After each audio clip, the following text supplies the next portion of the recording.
Hi, this is Neil from Phonetics3 and I'd like to work with you today on another sound which is difficult for Spanish learners. And this is contrasting the sounds n, and These are all nasal sounds, which means that the air is coming through your nose. And they're particularly difficult at the end of words for Spanish speakers who've been brought up in the south of Spain. Why is this? Well, take a word like pan, for example, the word for bread. A Spanish speaker from the south of Spain won't say pan, but will say pan.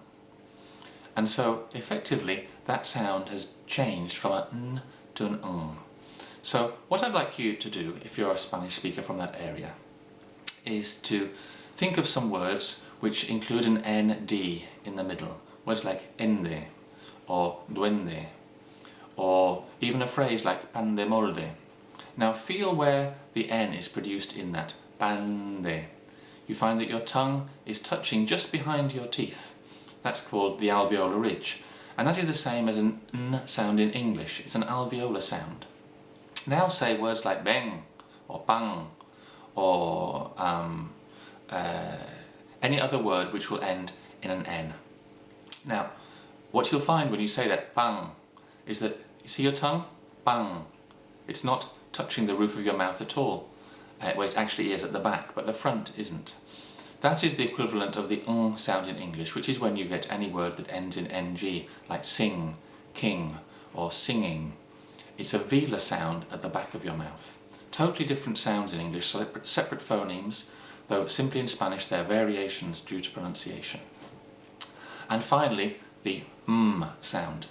If we say in English, for example, name, what happens? Our lips are closed. Whereas a Spanish learner of English would tell us to say name. My name is. Why is this? Because in Spanish there are no words, except foreign imported words, which end in m. So naturally an m at the end of a word is converted into an ng sound in a Spanish mind and therefore in pronunciation. So what does this mean?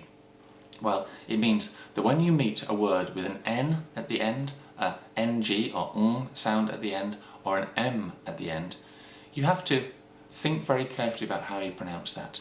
Where it's a word with an n, like pen, then if you make it into a word with a d coming afterwards, so you put it into a sentence with a d afterwards, like the pen did not work, then you'll find that your tongue will naturally go to the same place. Pen did, and then take the did away and you're left with pen.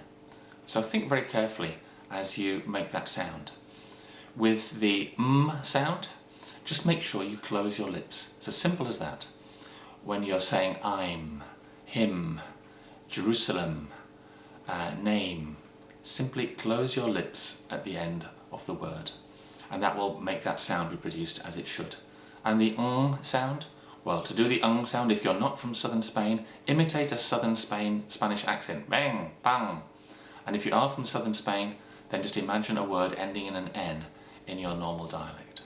So, I hope that helps you distinguish between and and use those properly in the way you speak. Don't forget to drop by phonetics.co.nr for